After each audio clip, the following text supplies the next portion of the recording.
my bishop is in the audience. Good evening, everyone. I'm going to make this brief. I understand that it's 6 o'clock. It's been a long day for most of you. And so I'm going to try and hit a few high points of what I think a business person is all about. Well, one thing that you got to know going into business is that you got to understand why you're doing it. The first thing you got to figure out is why is it that you want the challenges and the risks associated with going into business. Why are you doing that? Is it in your DNA to do that? Does that mean that your father did it, your mother did it, your uncles and aunts did it? Somebody in your family has always been in business, and it's just in your DNA. I just can't work for nobody else. It's a family tradition. We work for ourselves. It may be in your DNA. It may be that you can't find a job. And so now nobody will hire you, and you have to feed your family, so you decide that you got to go into business because necessity is the mother of inventions. So you are going into business because you see no other way out of this thing. Or thirdly, you may have decided that I'm just bold and brass enough, I'm good enough, I'm cocky and arrogant enough, I know if anybody else could have done this thing, I can do it better. And so I'm going into business to prove how really good I am. Doesn't matter what the reason is, but you have to understand why you're doing it. Now, you got to remember that in your DNA side, it's really serious. That's a serious event. Because if it's there, you just can't really get away from it. No way, I don't care how you look at it. You can't escape that. I always tell people that football players have football players. It's in their DNA. Business people have businesses. So now you understand why you're going in there, because you're going to need to know, because you're going to get tested. It's hard to remember why you came into the swamp. That you came in there to drain it, but it's hard to remember that you came in there to drain it when you're up to your behind in alligators. And you sure going to be up there in alligators in business. So you got to understand it on that. So first of all, I would just like to say that I've been in business for 34 years. I've made a payroll for 1,768 consecutive weeks without ever missing a payroll.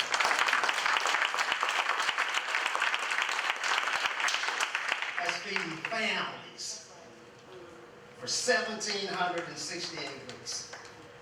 That's how long I've been doing this thing. Now for you, I'm going to assume that most of us are either in business or aspire to be in business or have some business interest. That's why you came. So we're going to talk about the mechanics of this thing. First thing we're going to talk about is in business, we got to start with planning. You have to understand the plan. You have to put the plan on paper, just like you were putting together a football franchise. You have to look at all of the key players that you need to draft to put your business together. And you have to draft these people from all walks of life, from relatives, not many, but a few,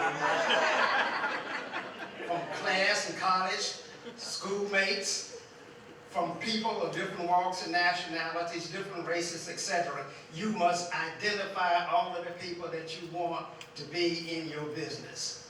You must plan accurately for your business. You must understand all of the requirements for it. Now, once you build this organization on paper, and you got all of these people and these players that you know that are going to make you successful, and you know what you're going to do, you know what God gives are to you, so you know what you're going to bring to the business, so you're filling this organization in around your personal skill set. You're planning to be successful in your business. After that, you have to build the infrastructure in this business. Now, what is the infrastructure? The infrastructure is just like it sounds. In highways and bridges and water lines and distribution centers. It's the infrastructure. You got to put that in place in your business. You got to start, because you got to understand this. Nobody else but this business owner has got to understand all of these things, how they work. You're the conductor of this great orchestra, so you have to understand how this works. So when we start talking about the infrastructure you're putting in place, then you have to tell me from the order processing standpoint in the beginning, what is going to happen. From the order that comes in the door, how does that document get over into production, construction, or service delivery? How does it get there? By what document takes it there? And when it gets there and when it's completed, how does that document get away from there and get back to finance and administration and control? How does it get there? Who has to touch it in order to make it do that?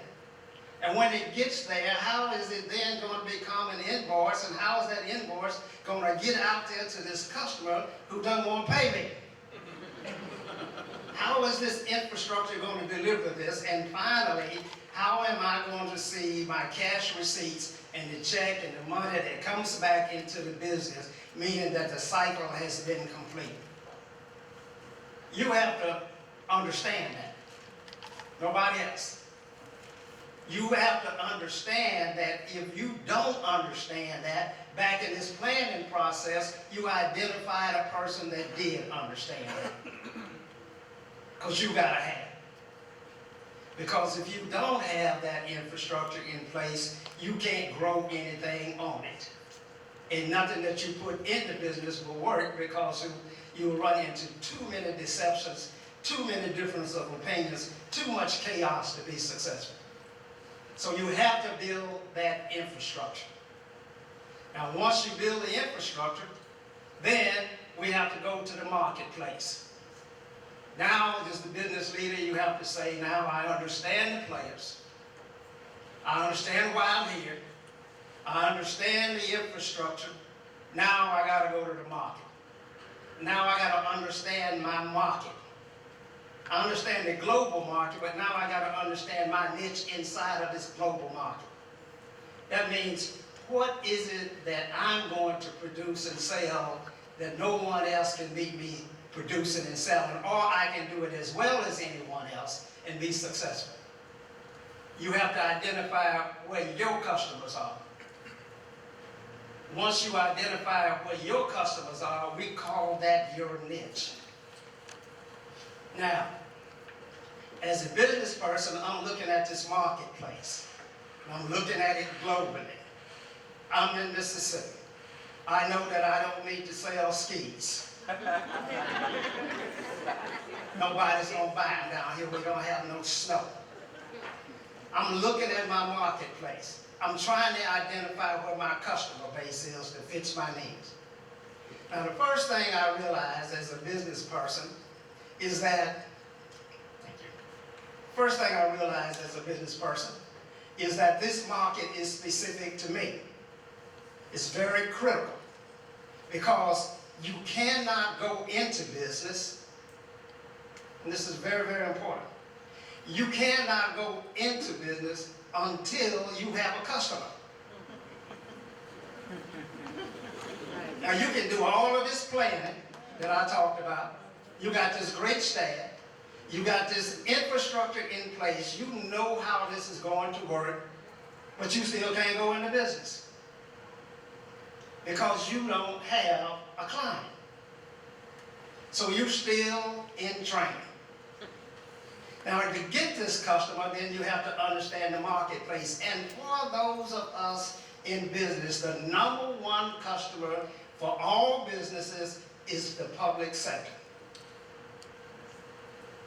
It is the number one client that you must take a look at in order to see if you can provide a good service to the public sector. Now, we're going to get to selling to our folk and consumers and all of that. We're going to get to that because that is more difficult to do. So I'm trying to give you those things to let you get started early, quickly, and be successful. You see, because you got to be successful from day one. You got to be profitable from day one. In school and in the textbooks and the SBA, they'll tell you that most businesses don't break even until they are 3 years. In the third year, they break even. Well, you don't have the luxury of 3 years.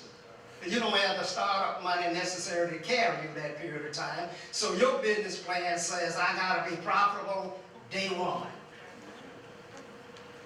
And the only way to do that is to have done the planning properly, build the organization properly, got the customer first before anybody got a paycheck. Before anybody got a paycheck. Now, the public sector represents your best opportunity. Where African American businesses have done the best is where they have achieved political power. And it's natural, because what is the purpose of government? Who created government? Commerce. Business people created government. Why? So that they could collect all of the revenue and distribute it amongst business people to provide goods and services. Because I, as a business person, I cannot tax you. So I needed an entity to be able to do that, and in order for me to do that, then businesses and government will provide public safety. So government is your number one customer. Now, if you're in business and you're not providing anything to the government, then diversify your model. Start today. Change it. We didn't go into business to carry out a predetermined agenda. We went into business to create economic opportunity and security for our families. So our mission changes. I started out in the business of making industrial chemicals. It didn't work. You have to change that model, and you have to change it quickly. Now keep in mind that the infrastructure and the core competence of your staff works on any business. It does not matter. If I bring another business model into my comptroller, she does not fret, because nothing changes in her world. When the document gets to her, she knows what to do. Nothing changes in sales and marketing. I'm selling a different deal than I was selling yesterday. The customer base is what made me change. So you have to diversify that portfolio in business. Now, many of us stay with a business model far too long. Far too long. If it is not working, my granddaddy used to say, coming out of the farm, when he planted his cotton and the grass overtook it because of the rainy season, he would come out and he would say, plow it under. And I would say, oh no, I'm not doing all that work no more. I'm not starting all over again. Have to break this ground, plant season. Oh no, we got to save this crop. He said, plow it under. Start over. Now, he didn't go to business school. But he understood that he had been with that crop long enough. We stay in business far too long before we make the change. Partly because it's an emotional affiliation and an attachment. Many of us would name our businesses after our mother. Please don't do that. It's almost impossible to bankrupt your mother. You name the business after what it is you want it to do. That means something to you. But do not be emotionally attached to it, where you can't make the right decision at the right time to close it. Because my customers are taking me in a different direction. And I'll just deal on this very briefly, and somebody let me know when 30 minutes is up. I'll deal on this very briefly. When the crop goes bad, it's considered by many a failure. Because when you have to bankrupt it or turn it over or plow it up, then we look at it as failures in our general community. Everybody that drives by your business and see it closed will say they are failure, they will laugh, and they'll say they couldn't make it. In reality, you have just acquired the necessary knowledge associated with being successful. That's why in America there is no debtor's prison. The system is designed for you to fail. It's designed for you to go out of business. It's designed for you to go bankrupt because you will keep and maintain the knowledge. But you need to go bankrupt early so that you have enough energy to get back up and do what you got to do.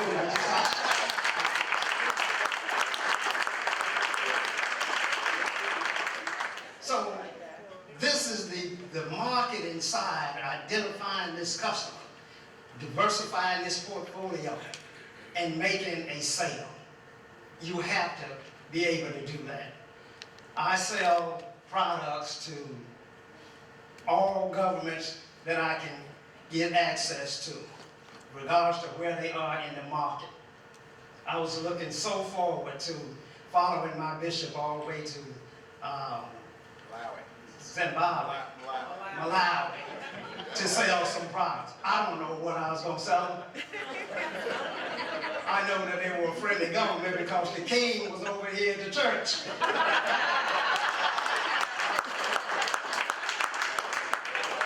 And I know I was going back with him because there's nothing more important in business than a friendly government.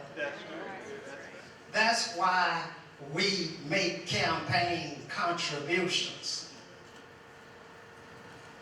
That's why we do that. Because they are the collector of the dollars that are spent for goods and services. You must have a relationship with them. Now, government is not just mayors and governors. Government is school boards and churches and Head Starts and airport authorities. And all of these are economic engines that represent the philosophy of government to you because they are taking in taxpayers' money. Whoever is the custodian of taxpayers' money is your customer. So you gotta figure that one out. You figure that one out in a hurry, and you get you one client relationship, and if they are friendly and you go in business that day, you're gonna be proud.